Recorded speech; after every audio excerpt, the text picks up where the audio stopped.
Welcome to the Bowl Season Stories Podcast, Season 2, Episode 19. I'm Nick Carparelli, the Executive Director of Bowl Season, and today we are joined by ESPN senior writer Ryan McGee, Texas Tech head football coach Joey McGuire, and the Executive Director and CEO at the Pasadena Tournament of Roses, David Eads. Today's show is brought to you by Sport Radar, reimagining immersive experiences for sports fans and bettors. Our first guest began working at ESPN in 1994 as a production assistant. During his career, he has written for Sports Illustrated, USA Today, and currently for ESPN.com. He's the co-host of Marty and McGee, which airs on the SEC Network and ESPN Radio. Please welcome to the show ESPN senior writer Ryan McGee. Ryan, thanks for joining us. Absolutely. No, it's I always say it's the most wonderful time of the year. And this year has certainly not disappointed when it comes to bowls. Well, let's start by talking about this year's bowl season and right to the top. We've had some great bowl games this year, but Saturday we were treated to two of the best CFP semifinals I think we've had in the Verbo Fiesta Bowl and the Chick-fil-A Peach Bowl. What was your impression of those games? Oh, it was relief, honestly. It was funny because I was in Atlanta for the Peach Bowl, and I'm there obviously co-hosting the show on the SEC Network, and so all the questions were, Georgia this and Georgia that. I'm like, I just want good football games, and that's how I always feel. And finally, we had a great semifinal day from beginning to end. It was amazing, and we all remember the Rose Bowl with Oklahoma and Georgia. But you're kind of hard pressed to remember a lot of great, CFP semifinal games, and we had two classics on the same day. So yeah, and to me, the build up to those games were all the incredible games that we'd had, during the holidays. And so yeah, it's been I've been racking my brain ever since the January 2nd games wrapped up, which is has this been the best bowl season ever? And I think certainly on the field, you got a pretty good argument from the beginning all the way up to, where we're headed for the championship game. It very well might have been. Tell us which bowl games other than those semifinals did you enjoy the most? Well, I mean, for those of you, if you see on video, I've got my old school Tennessee jerseys hanging in the background, and I went to Tennessee. My wife, I met my wife. She's a Knoxville girl. It's much better for my marriage when Tennessee is relevant and wins games. And so that win in the Orange Bowl was a big deal. But to me, the mark of a great game is when you're riding the remote and you look away from a game for a minute and then you go back and go, what just happened right there? And so when I go back to, what we saw, I mean, obviously in the Cotton Bowl and what we saw, with Arkansas and Kansas, the games where you tempt yourself to look away for a minute and then you're penalized because you missed, a 2-touchdown comeback, or a 3-score comeback in the fourth quarter. Those are the ones I walk away with, just thankful that I watched. You've always been a big fan and supporter of bowl season and bowl games. Obviously, you love college football. Yeah. What is your view of bowl season and the value it has for the thousands of student athletes who play and the millions who watch? Well, for me, it's personal. My father was a college football official for 40 years. He worked 24 postseason games. My family, we wrote a book about it a couple years ago, Sidelines and Bloodlines. I gave you a copy of it, I think, the first time we met. But my dad worked Rose Bowls and he worked Liberty Bowls and he worked Sega Las Vegas Bowls on Christmas Day. I mean, he ran the gamut. And so we would spend our holidays in San Diego for the Holiday Bowl and in Jacksonville for the Gator Bowl and in Orlando, for the Citrus Bowl. And so this is what I grew up with. And we loved him so much. And my father would work all year in the ACC and in the Big East as an official. And his reward was getting that bowl assignment. And I can remember clear as a bell, sitting in class in middle school and high school and waiting for the tap on the door. And it was a note from Dad because he called the office and said, we're going to the Gator Bowl, right? Or we're going to Liberty Bowl. And that was a big moment for our family. And as a result, we watched them all, man. My brother and I as kids, we used to take Post-it notes. And we would for Christmas break, high school, college, whatever, and we would put Post-it notes on the wall of every game, who was playing, and where we could watch it. We wake up in the morning and look at the wall. All right, it's Tuesday, December the 30th. We got 3 games today. They start at noon.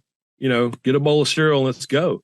And so we used to make our rule when we were watching bowl games at our house was we always had a bucket of footballs that Dad would have brought from games he'd worked or that we had from our high school. You had to hold a football, while you were watching the games.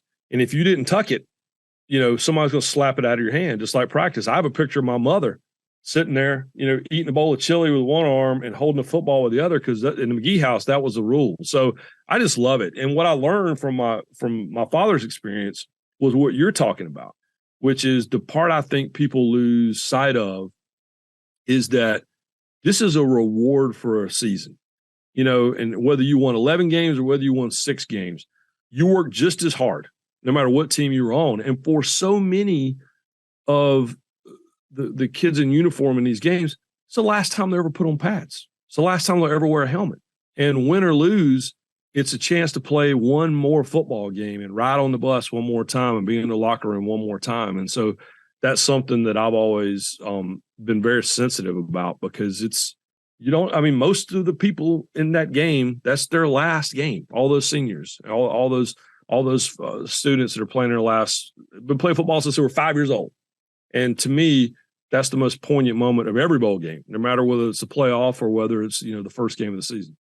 Well, we obviously appreciate that point of view. I couldn't have said that better myself. So help me out, Ryan. So not everybody thinks the way you do. And it puzzles me. Like everything you said, there are things that I say.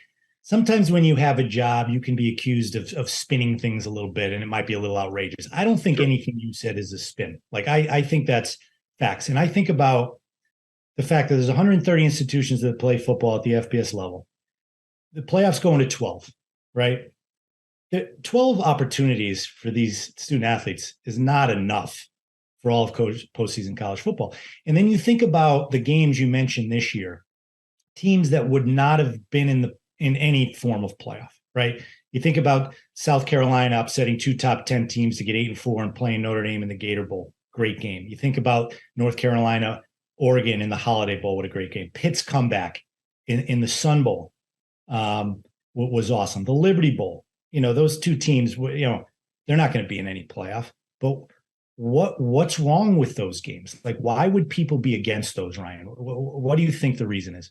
Yeah, and I've written this column a half a dozen times. I mean, I did the ESPN Daily podcast with Pablo Torre leading into the bowl games.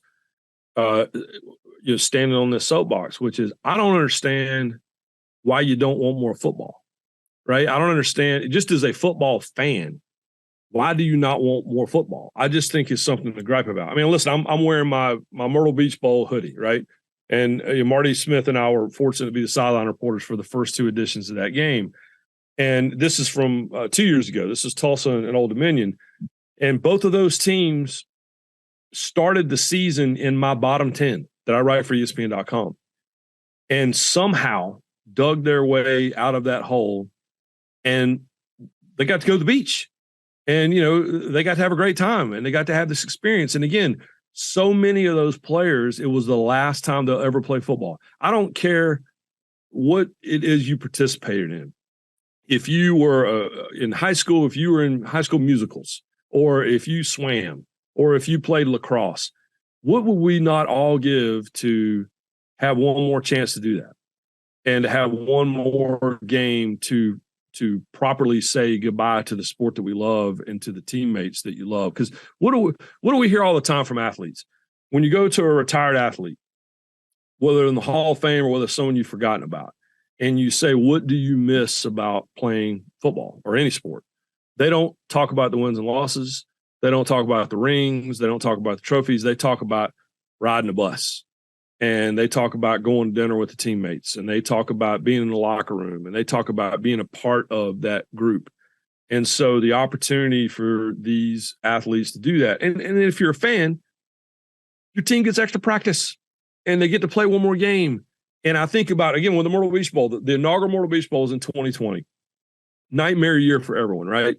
But I think about, we had North Texas and Appalachian State in that game. And North Texas, I think, found out the night before that none of their linebackers could play because of COVID.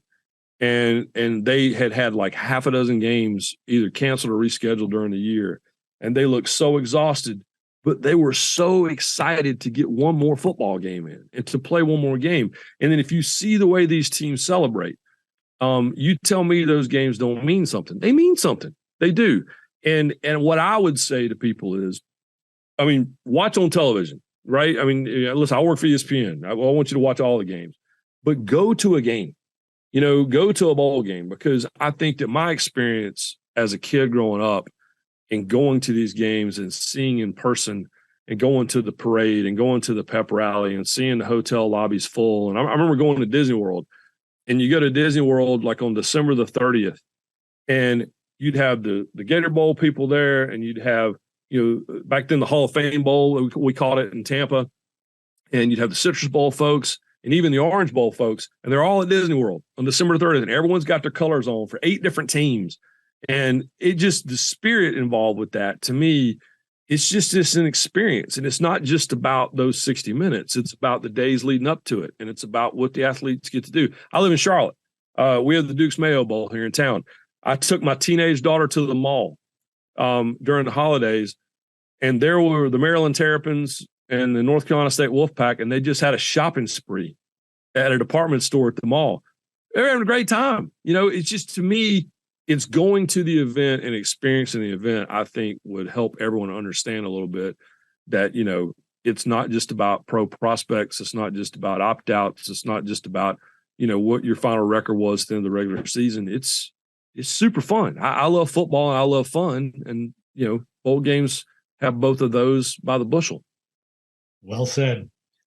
Well, you mentioned this. You and Marty got the chance to be ambassadors for the Myrtle Beach Bowl last couple of years, not this year, but the first 2 years. I know you guys had a lot of fun with that. How did that come about, and what was the experience like? We started lobbying immediately. We were in the middle of recording an episode of the show, and the press release went out that the Myrtle Beach Bowl was becoming a thing. And right there live on the show, we're like, wait a minute, this email just came in. We had no idea that was coming. And we immediately were like, well, who else needs to be involved in a Myrtle Beach Bowl broadcast, than the two, unofficial rednecks of ESPN, or official rednecks of ESPN, the guy from Western Virginia and the guy from Eastern North Carolina, both of us having grown up, going to Myrtle Beach. And so, we're immediately started lobbying. And Burke Magnus, who is an executive at ESPN, has been a friend of mine for 20-something years. And immediately we're texting and emailing Burke, dude, we got to work this game. We got to work this game. We got to work this game. And that announcement came more than a year before that game was played. And finally, Burke came on our show and announced that we would be working the game. And it was so much fun. We got to go down to the ocean and got some saltwater taffy and got some airbrush T-shirts. And what was awesome, and this is what I love about bowl games, is that it gave us an opportunity, while poking a little fun at it, it gave us an opportunity to kind of highlight what's great about Myrtle Beach. And, when I would go to the Holiday Bowl, or if I go cover a bowl game, I go to the Sun Bowl, it's a showcase for El Paso and for San Diego and for Myrtle Beach. So, and to me, that's what's so much fun about it. So, we had a great time, and they lit us. I mean, I wore the hookah beads, or whatever they call them, and the sunglasses and the airbrush T-shirt. I felt like I was back in high school in Greenville, South Carolina, back in the 80s. I saw it. You look pretty sharp. Yeah. Well, let's talk about your career a little bit. You started out as a research employee for ESPN, slowly built up your experience. More recently, it's been a few years now. You aligned with Marty. The Marty and McGee show was born. Tell us about the path to where you are today at ESPN. Well, I started ESPN entry level right out of college, right out of the University of Tennessee, as what we call a production assistant. And basically you answer the phones and you rip scripts and you do stats and you build graphics and you cut highlights for SportsCenter. And this was in the 90s, right? I'm dating. Clearly, I started ESPN when I was 9 years old, right? We're just going to go with that. But this is in the 90s, and this is the big show with Dan Patrick and Keith Olbermann and Chris Berman and these guys. And it's like going to Harvard. It was for TV Harvard is what I call it. And so I was the only person in Bristol, Connecticut at the time with a Southern accent. And NASCAR was becoming a big deal. Jeff Gordon and Dale Earnhardt. Thank you guys. And I ended up moving back to North Carolina to help start a nightly motorsports show. But the dream was always to do motorsports, but also work on college football. And I had to wait a long time to do that. And I started writing for ESPN, the magazine, when the magazine started in the late 90s, and immediately started to get to work some college football assignments. And over the years, and a couple different places where I worked, I ended up back at ESPN as a senior writer for ESPN, the magazine, and started covering college football. I mean, almost full on. And so, that evolved into a little bit of TV work, a little bit of radio work. And Marty and I had known each other forever. Those of you that don't like Marty, I'm the TV producer back in the day who first put Marty on TV. So my fault. And now we're working together as coworkers and have for a long time. And I can tell you this, and it happened in Atlanta when we did our show there at Mercedes-Benz Stadium leading up to the Peach Bowl. We do it every time. As soon as that show is over with, I look at Marty, and he looks at me, and he goes, I can't believe it let us do this. And that's exactly how we feel. And so being able to stand with my friend, and he's a genuine friend, on the sideline for some amazing historic college football moments has been one of the joys of my life. And so, and that includes, standing on the sideline for the first two Myrtle Beach Bowls. Last question for you, Ryan. You mentioned your book earlier, one of your books. You've written a few. Sidelines and Bloodlines, A Father, His Sons, and Our Life in College Football.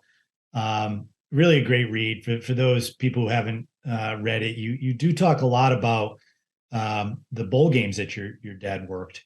And I think his last game ever, was it an Orange Bowl? Yeah, it was the 09 BCS championship. It was Tim Tebow versus Sam Bradford, Florida and Oklahoma. So talk a little bit about going to watch your dad work at a bowl game, but then also being a fan of football, watching the bowl game, and then that last game specifically. Yeah, well, people ask me, how did I end up doing what I'm doing for a living? And I have my first sideline credentials when I had just turned 13. It was standing on the sideline for a huge regular season game. North Carolina was playing at Virginia. I actually got run over by a linebacker in that game. But I remember looking around and thinking, everyone here, all these grown-ups are getting paid to be here today. How do you get to do this? I don't want to be an official because I watch people scream and yell. I learned how to cuss listening to people yell at my dad every Saturday. I don't want to do that. But I wanted to figure out how to be on a sideline and in a press box. And that very year, my dad worked his first bowl game. He worked it was the Gator Bowl, Oklahoma State and Thurman Thomas against South Carolina. And it was a huge moment for our family because, again, my dad had worked so hard working JV games and high school games and small college games, and was in his third or fourth year, in Division I in the ACC at that point. And the payoff was he worked a game on TV on New Year's Eve, and it was the Gator Bowl. I mean, it was a huge deal. And he was in the Citrus Bowl just a couple of years later. And then we're in the Orange Bowl in 1990.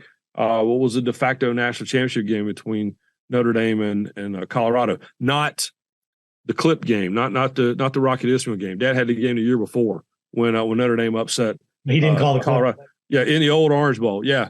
And so it was, but that was, again, that's the environment I grew up in. And so that's why I loved it. And we do write about it in the book, which those are your holidays, right?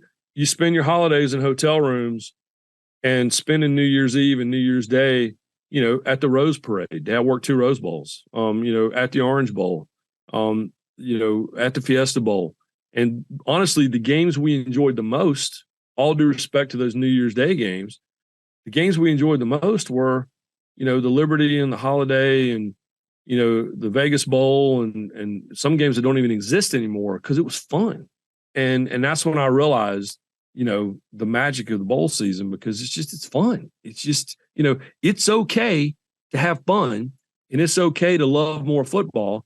And then, also, by the way, guys get to wear rings for the games that they won. And I just, the magic of that has never been lost on me. I was fortunate to experience as a kid, and I still feel like a kid when I go to these games.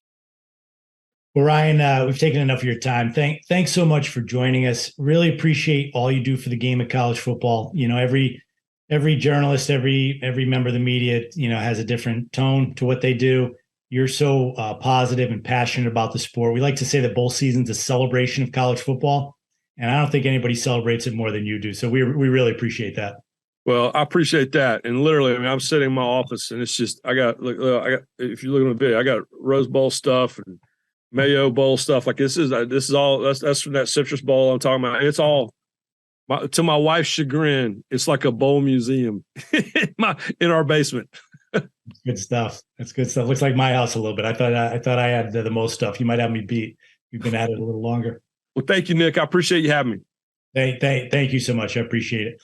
We're going to take a short break and be right back with Texas Tech head football coach Joey McGuire. Stay with us. After bowl season comes tax season, and this year you too can feel like a winner with a guaranteed max refund from TaxAct, the official tax filing software of bowl season. Go to taxact.com to get started today and for details and disclosures on the maximum refund guarantee. Welcome back to the show. Our next guest just completed his first season as the head football coach at Texas Tech University with a victory in last week's TaxAct Texas Bowl. Please welcome to the show Texas Tech head football coach Joey McGuire. Coach, thanks for joining us. Man, thanks for having me. Appreciate it. Well, first of all, congratulations on a successful first season as head coach. As we said, you closed it out with a 42-25 victory in the TaxAct Texas Bowl over an Ole Miss team that was ranked in the top 10 at one point this season. What does this win do for your program, both as closure for this season and a reward for a successful season, as well as setting you up for next year? It's always great to play in a bowl game, win a bowl game, and get a little bit of momentum heading into the offseason. It was huge for us because we have so many guys coming back. We got 10 offensive players 10 offensive starters coming back and 8 defensive starters coming back. And so we really were pushing that hard of, this is what 2023 can look like. And so that was huge. And then, in this day and age of conference realignment and all that stuff, anytime you can play and beat a SEC team is a big deal. And I think it's a really big deal, for the new Big 12 to be able to be playing that well at the end of the year. We talk a lot about the value of the bowl week experience for the players. Fans turn the TV on in December for 3 hours and they see the game. But you guys are in the bowl destination for a week. There's, team building, team bonding, being able to spend time with each other. What was this year's bowl game experience like for the student athletes? The week was huge for us. When we had a blast, the Texas Bowl does such a great job hospitality wise. The rodeo was a blast. I think we had an advantage over Ole Miss because we have a couple of Cowboys on our team. So, we dominated the rodeo bowl. And then I told our guys, I said, look, we're gonna have a great time when we're off the field. We're gonna have a lot of fun, but we really grinded. Like we were taking advantage of every single bowl practice. I mean, my young guys got 15 practices in, and then my older guys, I kind of took care of them and their bodies. But man, we really took advantage of trying to get better as a football team whenever it came to bowl practice. Now, you opened the game with a touching tribute to former Texas Tech coach Mike Leach. When was that decision made, and how did your team react when you told them? They the day that Coach passed, we actually had workouts and just talking about it. They're a lot of our guys are Texas kids, and Coach Leach had such a huge impact on Texas high school football. You think, hey, he had an impact on college football, but I don't think people understand the impact he had on Texas high school football. Also, being in the state for so long. Talked to Lane Kiffin, said, man, I'd love to do this. Appreciate if you had declined the penalty. And, we got in big splits and took a delay a game, just tipping our hat to Coach Leach and what he did, in the state and for this university. You were part of 3 other bowl games as an assistant at Baylor. You mentioned the Texas Bowl. You were part of that once before in 2018 when at Baylor. Then 2 Sugar Bowls at the conclusions of the 2019 and 2021 seasons. What are some of your best memories from those games? Well, the last one I really love because I kind of had an idea that the guys were going to have cigars in the locker room, but I had no idea they had them on the sideline. I mean, I don't know who had them, but our offensive guard, our senior offensive guard, Weston Wright, and then Sir Roderick Thompson, our running back, man, they were already had them lit up. I think we were shaking hands. So I turned around and looked, and I just kind of started laughing and, just enjoying the moment. That was a great moment. That was a really good moment for us. And then, the 2018, it's funny going back again to the Texas Bowl. The 2018 was such a huge moment because I wasn't there in 2016, but you come into 2017, you go 1-11 at Baylor. You're coming off a terrible,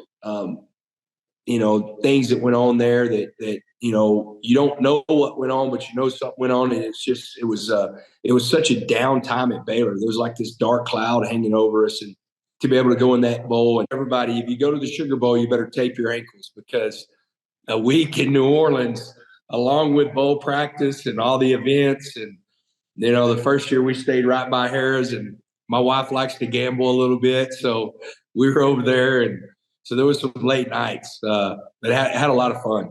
I'm sure. It's interesting. You mentioned that first Texas Bowl appearance. Everybody likes to focus on the playoff, right, and expanding to 12 teams.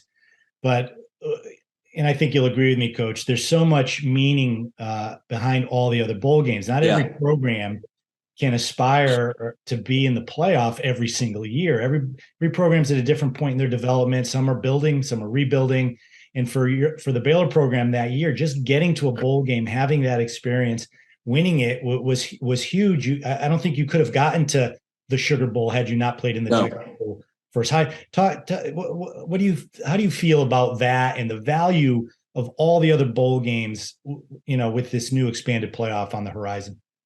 Yeah, I 100% agree, man. There's no way. We actually talked about that there was, no way we were going to be able to do what we did in 2019 at Baylor if we don't play in that bowl game. I said it after we got through with our Texas Bowl, that coaches that discount being in a bowl, I think it's ridiculous. I think they're missing the point of why you're in a bowl. There's so many rewards for your seniors that have worked their tails off for you. And that's what we did. When we looked at it that way, we were like, this is going to be a great experience for our seniors.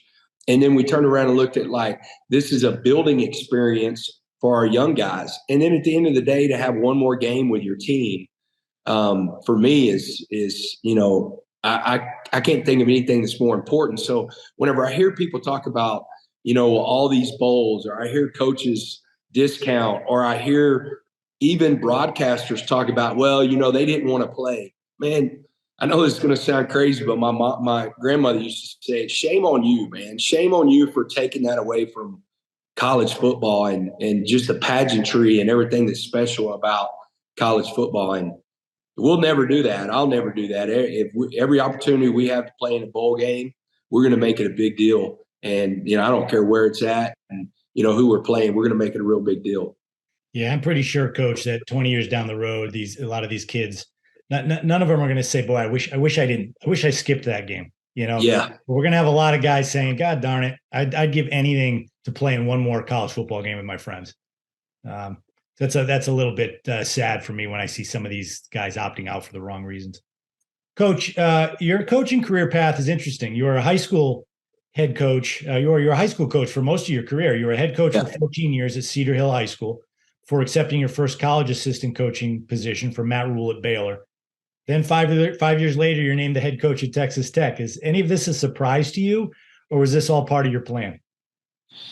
No, man, I would say surprised, because I never thought I'd leave high school. I love Cedar Hill. We had a great culture. We were winning, and had an opportunity to win every single year. But then at the end, kind of getting closer where my son was getting to graduate, I kind of felt like this ending of a chapter and needing something different. And I'll tell you what, man, I thank the Lord every single day that I got with Matt Rule, because if I hadn't, I wouldn't be sitting here. He was the guy that bridged the gap between what high school head coaches have to do and what college head coaches have to do. And there's not a lot of difference, but there is a difference whenever you're talking about roster management and scholarships, and literally from day one started pouring into me. And, I think that's a huge reason why we're successful at Texas Tech. What's been the biggest adjustment to being a Division I head coach that you weren't expecting? And what do you think you learned in this first season at this level that's going to help you the most as you head into next year? Well, I think the thing I learned the most, and I've learned it throughout my career, and every day or every time I'm around players, it just justifies it. I mean, if you love and care about the players and put them first, you're going to have a great opportunity to build a great culture. And I do. I tell everybody, they're like, golly, you always have all this energy. And I said, man, all I need to do is be around my players. If I can get around the players, it's like I've been plugged into a huge outlet of power, because they just fire me up and get me excited. The things that I learned, that there isn't that much difference, but just the responsibility you have of the magnitude of the fan base and the alumni. Our university is bigger than Cedar Hill whenever you're talking about attendance. So whenever you start talking about just the sheer numbers, and I thought I had an idea of what the Red Raider Nation and the fan base was all about until I got out here. And man, it is something. There's nothing like it. They're passionate. They love their team. They'll get behind you, and it's been an incredible first year to understand that and what Texas Tech is all about. Well, we're a long way from kicking off the 2023 season, but what do you anticipate Texas Tech football will look like next year? And we're excited. Like I said, we've got a lot of guys coming back. We've got a really young group of redshirt freshmen and sophomores that are ready to take the next step.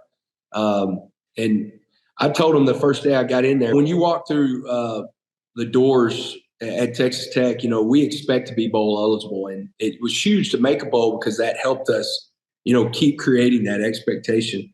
We talk all the time. We're here to play for the Big 12 championship. We're not going to shy away from it. We're going to work every day to get there. And so that's our expectation, that we're playing in that game next year. And can't wait. We got another week before the guys are back in, but I can't wait to get started, to after that goal of 2023 playing in the Big 12 championship. Well, Coach, thanks so much for your time. I know you're busy. We really appreciate it. Really, really love the job that you did this year at Texas Tech. Can't wait to watch your team next year. College football is really lucky to have you. And so thanks for everything you do. Man, thank you so much. I appreciate you. Our final guest is the Executive Director and CEO at the Pasadena Tournament of Roses, David Eads. David, thanks for joining us. Hey, good morning, Nick. How's it going today? It's going very well. I hope you got some rest yesterday. Your game was just a couple days ago. I was there. Looked amazing as always. But tell me, how did this year's game go for you and your staff? And how was the overall preparation and executing this year's game compared to the past? Obviously we're always excited come January 1st. This year, January 2nd, to put on a game. The preparations went well. We worked with two great universities, the University of Utah and Penn State University. We always have to be flexible in dealing with any situation that arises. So again, we had a little bit of rain during the week. It almost held out for the entire game, but we didn't quite make it through the game. But, a little weather, but, it's still nice. And we were coming off of 2 years where we were underneath some really heavy, COVID protocols. So it was really nice to be back kind of full force this year and really be able to put on a full schedule for the Rose Bowl game. You mentioned Penn State. Certainly the players on that team had not been to the Rose Bowl before. Utah was there the year before, so maybe those guys kind of knew the routine, still appreciated it, I'm sure, either way. But tell us in general, how much did the student athletes and the two teams appreciate the trip to Pasadena? So, again, when we get comments from the athletes and their families, they really appreciated being here.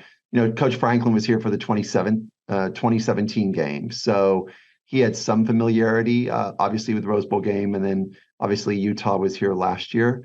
But again, it's for some of these young players, it's growing up watching this game on television and aspiring that one day they might be able to play in the Rose Bowl game. And obviously for these two teams that happened this year. So I think it was really a special time and a special moment for all of them in their collegiate football careers that they could play in the Rose Bowl game.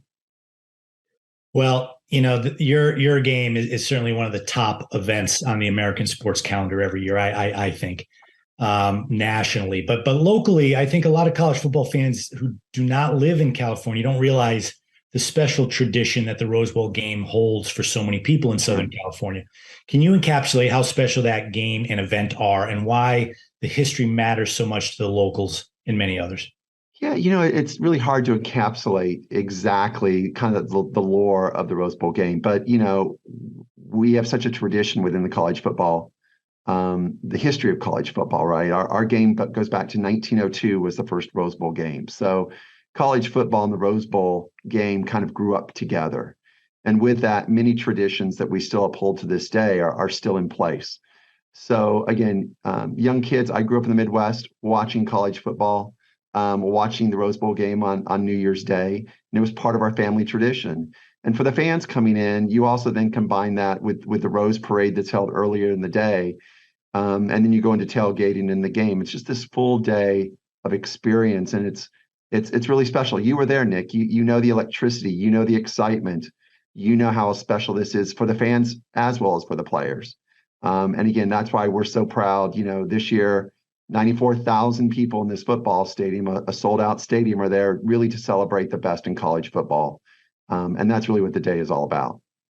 Yeah, you mentioned the two fan bases being there. It kind of reminded me of one of the things that I've been talking about a lot lately, and I know you're going to be 100% on board with this. It's the notion of the playoff games being in home venues versus bowl games. And I think people overreact to the moment. We had a lot of great regular season games this year where the home atmosphere was awesome. So people are saying, well, wouldn't it be awesome to have these in playoff games?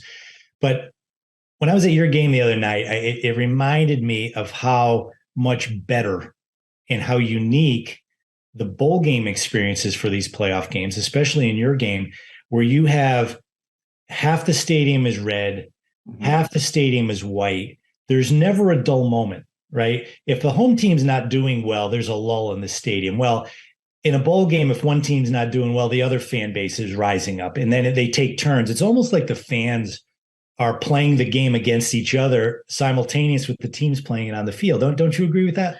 Totally agree with it. And I can send you lots of photos where you see that stadium divided within colors, right? And again, that's a tribute to our conference partners, the Big Ten and Pac-12. Again, this is a tradition that goes back to 1947, I believe, when we signed our agreement to host these two conferences. And people will tell us all the time, I would much rather play in the Rose Bowl game than any other game, because that's where we want to be. So it is those traditions that really make it special. And again, my hope is that even with whatever comes with the CFP, we can still have these traditions of fan engagement, right? We don't want our bowl games to be transactional, fly in, play a game, and fly out. That's not what the bowl experience is about. We know it's going to change, and we need to be flexible to that.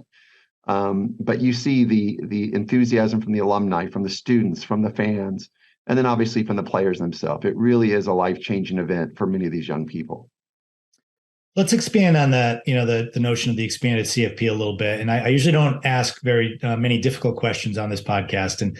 So don't. Well, I don't think this was too difficult. I just want to give you a chance to talk a little bit about some of the challenges the Rose Bowl faces in the new CFP expanded playoff. Of course, we just talked about the Rose Bowl has been a New Year's Day tradition for a long time, but you've agreed to be flexible in order to be part of the new playoff when it begins in 2024. How hard was it to find that flexibility, and how hopeful are you that the Rose Bowl will continue to hold the luster that it has for so long? Yeah, well, I would first say, the Rose Bowl game, we've been flexible throughout the history of college football, going from, the Alliance era to the BCS to the CFP. We've always been flexible. And so it's not an issue for us of flexibility. But obviously, as everybody knows, we've got certain traditions that we want to uphold, and how do we work within this new format to do that? And so, there's still lots of unknowns moving forward with the college football playoff expansion and what that could look like. And we know we're going to have to be flexible to that. And we want to be a part of it. There's no doubt the Rose Bowl game wants to be a part of it, and I believe needs to be a part of it. We are, again, the Grandaddy of Them All, and the original postseason bowl experience. So, we'll be working with the CFP and other partners to really flesh out what this future looks like as we move forward. But there are things obviously that we'd like to continue to do that make our game so special. Well, it is certainly very, very special. You do so many things so well in terms of putting on an event. What are some of the best practices you've learned over the years in putting on such a great event? I've told my team ever since I've been here, it's all about flexibility and it's about patience. We've got to be flexible, as you know, when you're doing these type of events to anything that can arise. And so that's really a big part of who we are. We ask for a lot of feedback. We do meetings after this game with, universities and colleges across the country on what works and what doesn't work with our game. And we make slight adjustments here and there. So really working collaborative with, folks from across the country to make our game better. We don't know it all, and we can improve every year. And then I think, the key thing is the event is held once a year, right? We have one shot to get it right. And so we do a lot of planning, a lot of work. I have an incredible game team led by Kevin Ash and others. They've years and years of experience. We know how to put on a great experience, a great bowl game. And that's what we aim to do every year. And I think finally, it's just, working with all of our partners. We can't do this alone. It takes a village to raise a child, and our child, the Rose Bowl game. We've got to have a lot of people that we work with to make this right. And so our attitude is we have to collaborate to be successful, and we will continue to do that. So what are your goals for the Rose Bowl over the next few years? I mean, you've been doing it so well for so long. Can you improve, and how? Every year we can improve. This year, as an example, being in our stadium, it's an older stadium, loading the fans into the stadium. Everybody wants to stay outside till about 1:30 or 1:45 and then be in their seat at 2:00. It doesn't work real well at the Rose Bowl. So we've worked really hard to change the ability to pre-screen through security, our fan fest areas, that before the game starts now, almost half of the stadium has already been screened. So when you go into the stadium, you just you show your ticket and move in. You're not stuck at gates going through bag checks and going through metal detectors. Those are all new things we've implemented over the past couple of years. So I think we'll continue to evolve. We'll continue to change and to improve. And that's our goal with our game is, we feel, very special that we are that Grandaddy of Them All. And we want to maintain that position as the preeminent, postseason bowl game. Well, David, thanks so much for your time. Really appreciate everything you do for the Rose Bowl, everything you do for college football. As you know, we like to say that bowl season is a celebration of college football, and really no bigger celebration than the Rose Bowl. So thank you for that, and thanks for joining us. Absolutely. Thanks, Nick, for having me here today. And thanks to all of you for listening to this week's Bowl Season Stories podcast.